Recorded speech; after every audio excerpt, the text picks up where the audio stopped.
It's time to find out who's been the most ridiculous person of the week. In at number 3 this week, it's the Daily Telegraph, which loves parliamentary sovereignty so much that it's publishing photographs of MPs who disagree with them and calling them the Brexit mutineers. Now, the publication of the photographs has led to some threats and other pieces of abuse, but the MPs have been utterly bullish in response. In fact, some who weren't named have said that they're pretty upset not to be on the list, and who can blame them? Being called a Brexit mutineer makes them sound like a pirate, as if Jack Sparrow had studied PPE and got his clothes from Moss Bros. In at number 2 this week, it's the President of the Philippines, Rodrigo Duterte, who was nominated by our fan Alex Lusty.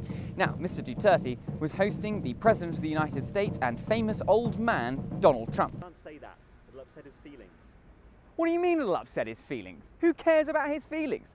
I should say that he's fat too, for good measure. Come on. Fine, but only because I don't want to quote Kim Jong-un. Anyway, Mr. Duterte was hosting a gala dinner for President Trump when he suddenly stood up and started singing a song which included the line, "You are the light of my world, half of your heart is mine."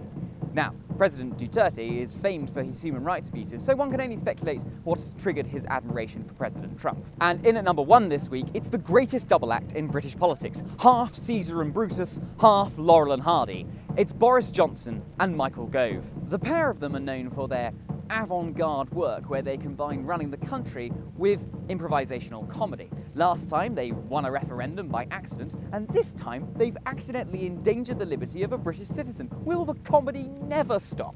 First, Boris said that Nazanin Zaghari-Ratcliffe was in Iran training journalists, which is what the Iranians accuse her of doing, and she's completely innocent because she was just visiting her Iranian family. And then Gove went on a programme a few days after this and said that he didn't know what she was doing in Iran. How could he not remember that she was visiting her family? Or has he just given up on facts altogether? He detests experts so much that he's decided to have no knowledge whatsoever. And now the pair of them have written a memo to Theresa May demanding greater control over the handling of Brexit. Well, Laurel and Hardy, that was one fine mess you got us into, which probably means you're not the people to get us out of it. And now to play us out, Rodrigo Duterte.